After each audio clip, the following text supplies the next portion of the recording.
حج کی قسمیں تین ہیں. پہلا حج ہے حج کران، دوسرا حج ہے حج تمتع، اور تیسرا حج ہے حج افراد.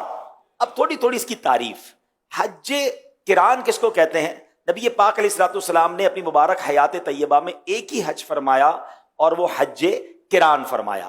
حج کران یہ ہے کہ جب حاجی احرام باندھتا ہے، جو میقات سے باہر رہنے والا حاجی ہے، جیسے ہم لوگ ہیں پاکستان، انڈیا، یو کے، امریکہ، ہم سب میقات کے باہر رہتے ہیں، تو یہ احرام جب باندھتا ہے تو یہ حج اور عمرے کا ساتھ احرام باندھتا ہے، دونوں کی نیتیں ساتھ کرتا ہے.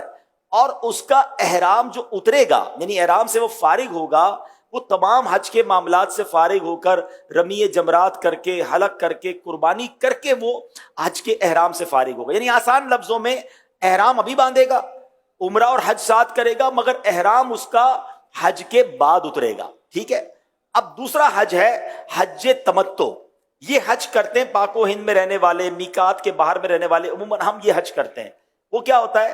ہم اپنے وطن سے جو احرام باندھتے ہیں، نیت کرتے ہیں، تو ہم عمرے کی نیت کرتے ہیں. کس کی نیت کرتے ہیں؟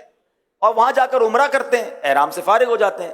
پھر جب حج کے دن قریب آتے ہیں، پھر احرام وہاں سے مکے میں رہ کے باندھتے ہیں، تو اس کو کہتے ہیں حج تمتع. حج افراد. حج افراد نارملی مکے میں رہنے والے، جدہ میں رہنے والے، یعنی میقات کے اندر رہنے والے لوگ جو ہے وہ حج افراد کرتے ہیں. وہ کوئی اور حج نہیں کر سکتے، وہ حج تمتع بھی نہیں کر سکتے، حج کران بھی نہیں کر سکتے. ان کے لیے لازم ہے کہ وہ حج افراد کریں گے. لیکن ہم جو لوگ ہیں میقات کے باہر رہنے والے، ہم حج افراد بھی کر سکتے ہیں. مگر حج افراد پتہ کیا ہوتا ہے؟ کہ آپ جب احرام باندھتے ہیں تو آپ ڈائریکٹلی حج ہی کا احرام باندھتے ہیں. آپ عمرے کا احرام نہیں باندھتے، حج اور عمرے کا احرام نہیں باندھتے. کون سا احرام باندھتے ہیں؟ حج کا. نیت کرتے ہیں حج کے احرام کی. اب یہ چونکہ نیت ہی حج کے احرام کی ہو گئی، تو یہ کب کھلے گا؟ حج کے بعد کھلے گا. تو آسان کون سا ہو گیا؟ حج تمتع، جس میں عمرے کا احرام باندھا، وہاں جا کر عمرہ کیا اور احرام کی پابندیوں سے باہر آ گئے. اب دوبارہ جب حج کے دن قریب آئیں گے، دوبارہ احرام باندھ لیں گے حج کا. تو حج تمتع جو ہے یہ بنسبت آسان ہے.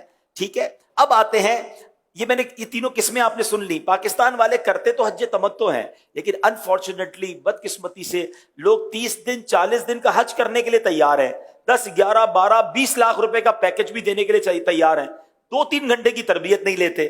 اس میں غلطی کیا ہوتی ہے کہ ہمیں بھی کئی بار ایسا ہوا. میں ایک بار خود جہاز میں جا رہا تھا، تو میرے برابر میں ایک حاجی صاحب تھے، احرام میں نے بھی پہنا تھا، انہوں نے بھی پہنا تھا. تو میں نے پوچھا کہ آپ نے کون سے حج کی نیت کی ہے؟ وہ پہلے تو میرا منہ دیکھنے لگے، کہنے لگے حج کون سے کیا مراد ہے؟ حج کی نیت کی ہے؟ یعنی حج کیا کوئی اور قسم کا بھی ہوتا ہے؟ یعنی ان کو یہ بھی نہیں پتا تھا. تو میں نے کہا پھر آپ نے احرام کی جو نیت کی ہے وہ کیا نیت کی ہے؟ کہتے میں نے حج کی نیت کی ہے.